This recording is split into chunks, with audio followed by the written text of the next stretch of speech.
And next, I'm sorry I'm a bit late, but I'm going to introduce Germán Bollero from the College of ACES. And hopefully we've got, yep, I see Germán live. So this is an exciting area. The university was really excited to announce that there were two NSF funded AI institutes awarded to the University of Illinois, something we were told was impossible to happen. But lo and behold, the university is now home to AI farms, which I'm sure we will hear more about throughout this discussion. Germán Bollero is the Associate Dean of Research at the College of ACES and one of the original leaders of the Center for Digital Ag. That started as just a seed idea here at the University of Illinois and has now blossomed into a much larger institute. He has expertise in crop scientists, and he will be introducing his guest talking about artificial intelligence and farms. Thank you, Germán. Thank you, Laura, and thank you for the opportunity to keep talking about the great things that we're doing in digital agriculture at the University of Illinois. And as Laura mentioned, this is something that's been brewing for a while, and collaborations in between the College of ACES, the Granger College of Engineering, and LAS in digital agriculture. And started with the establishment of degree programs and continue with the support from the campus and the colleges to build the Center for Digital Ag. So it is my pleasure today to introduce the two co-directors of the Center for Digital Agriculture, Vikram Adve. Vikram is Donald Gill is professor of computer science in the Granger College of Engineering. And Matt Hudson is a professor of crop sciences in the College of ACES in the Department of Crop Sciences. And they've been invited here before to talk about different things in the evolution of digital agriculture on this campus. But today we're fascinated to talk about one of the things that is being talked much during today, which is artificial intelligence.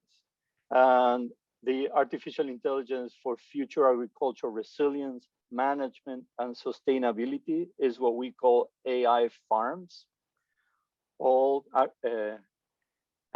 artificial intelligence. And we're going to talk about specifically about that and what is that and the impact that will have to the university, to the research, and to the research park.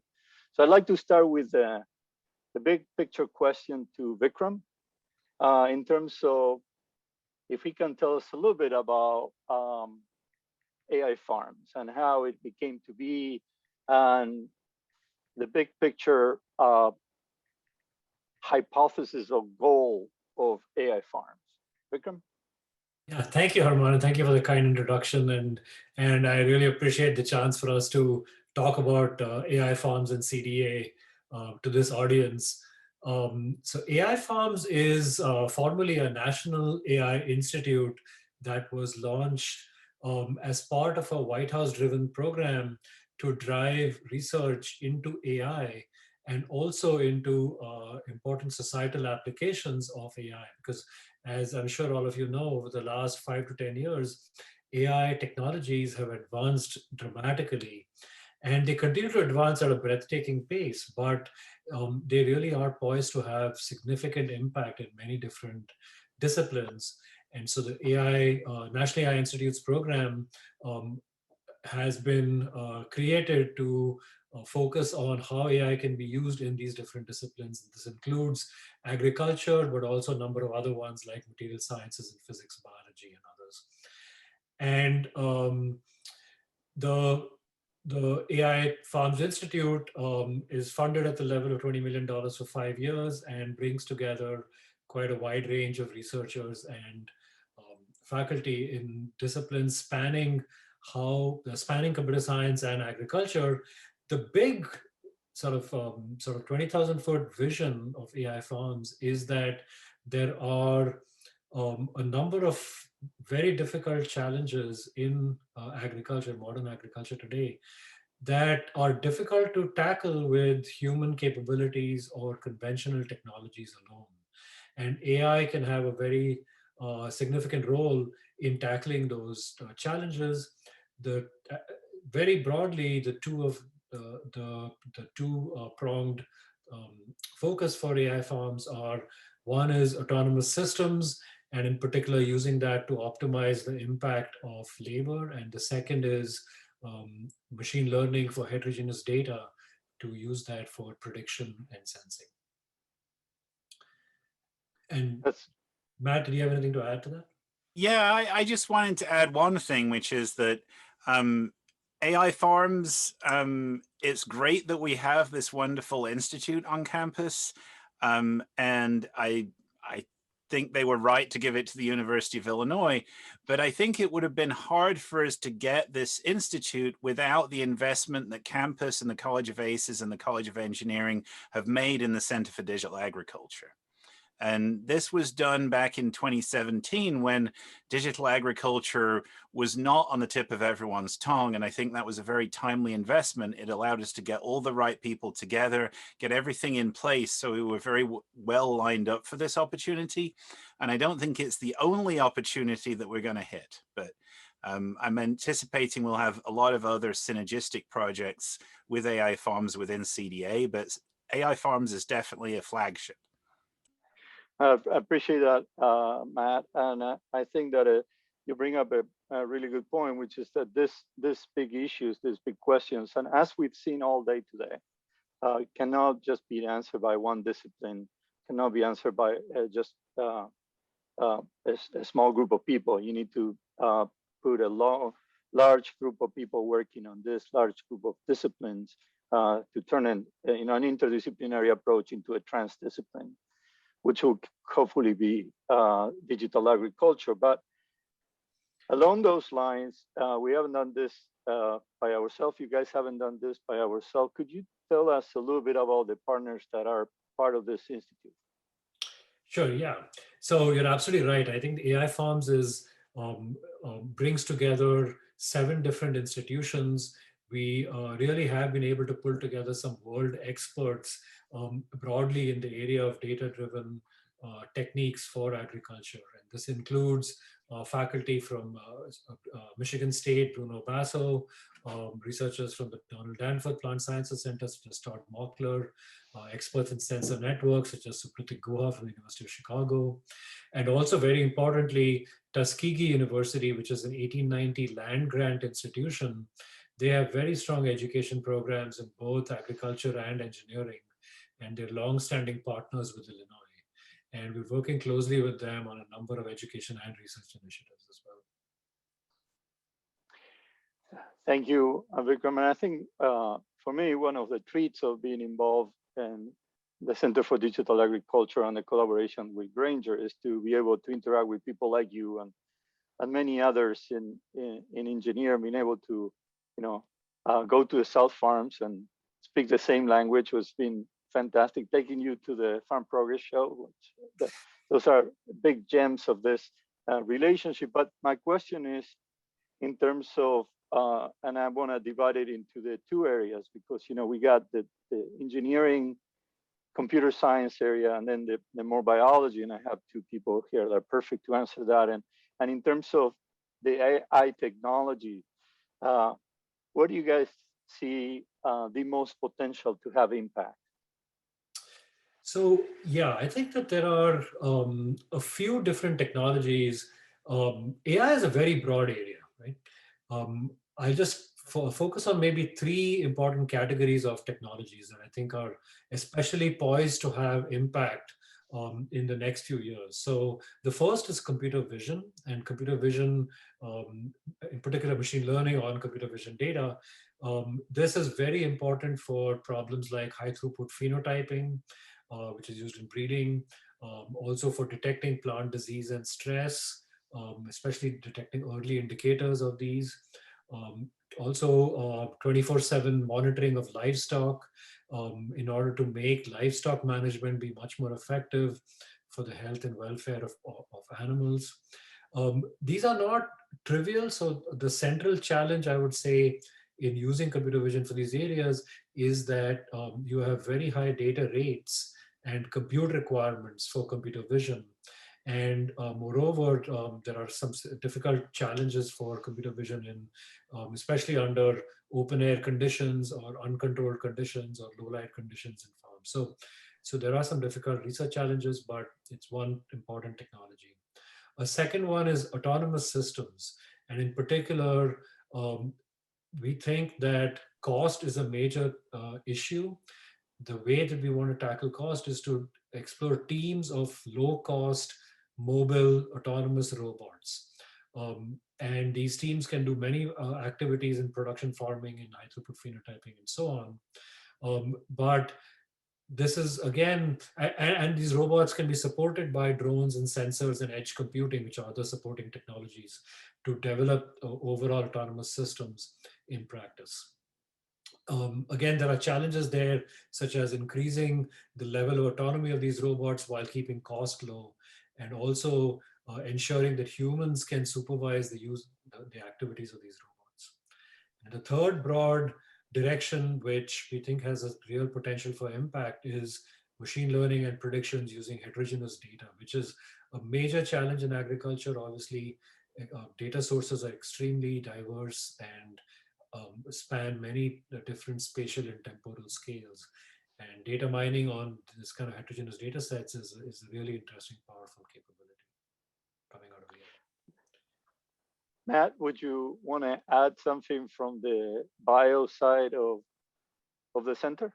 There's all I kinds. mean, there are certain things, obviously, that Vikram mentioned, but yeah, I want to hear.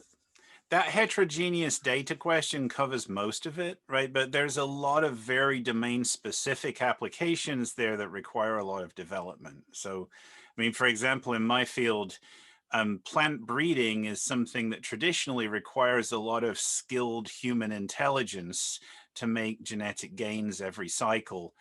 There's a lot of potential applications where we can enhance and replace the need for human labor in plant breeding with AI algorithms, both on the genetic data side and the phenotype data side.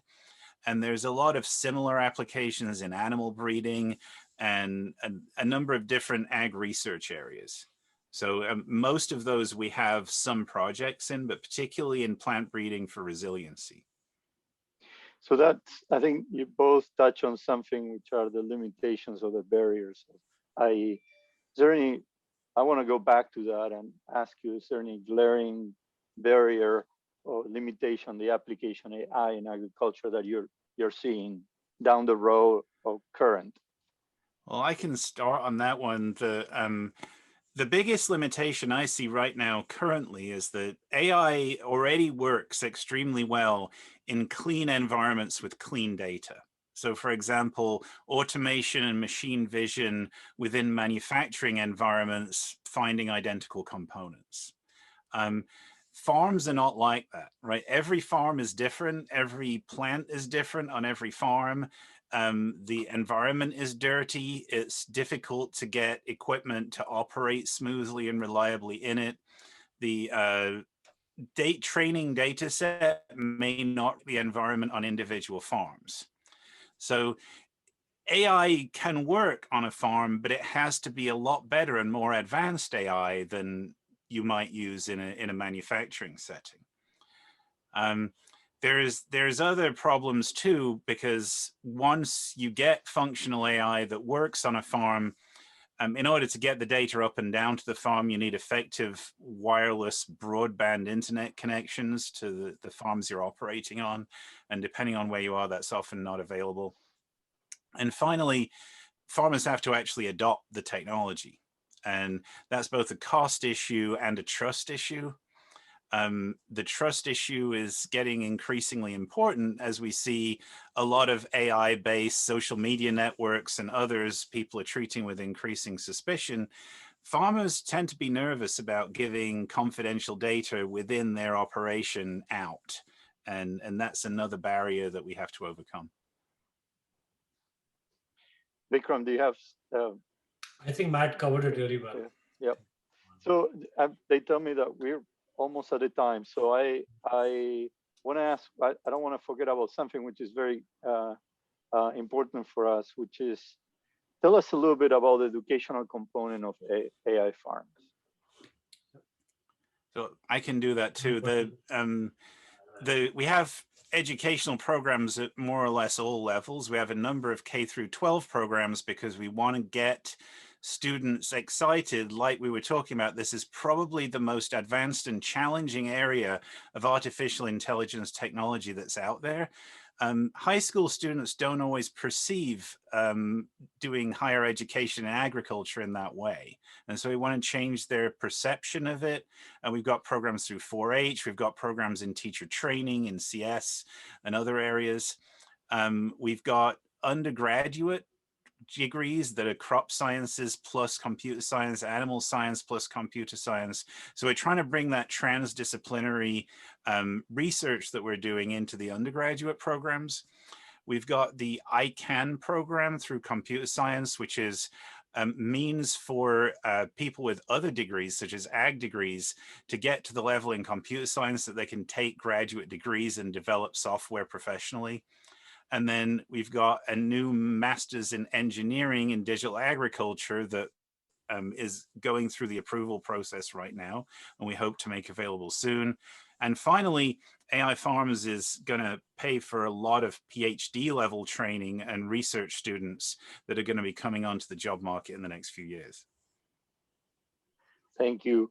And Vikram, to finish, just to wrap it up, I would ask you to tell us how can the AgTech community that is participating today can connect with you and AI Farms. Yeah, no, I think that this is a really important point. I think that it's a very high priority for AI farms and CDA in general to be working with companies for technology transfer, for partnerships. I think there are, I just highlight maybe 3 important ways that we would like to work with the AgTech community in Champaign.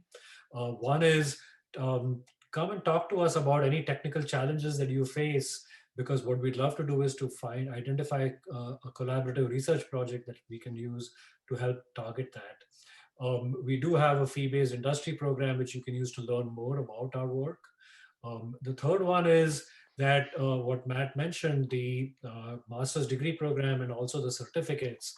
I think this is really aimed at workforce training. And so if there are people on your payroll that you think would benefit from better training in data science, AI, cloud computing, and the uses of these in agriculture, we have courses and we expect to have more courses in all of these areas. So that's another thing that we hope will be beneficial to the AgTech community. Thank you, Vikram. And I'm going to wrap it up. I mean, I think that if there are some questions, probably they could be sent to both of you or to the Center for Digital Ag of AI Farm. I want to thank Laura and I want to thank the research part for the opportunity to talk about this. Thank you very much. Thank you, Germán. Thank you, everybody.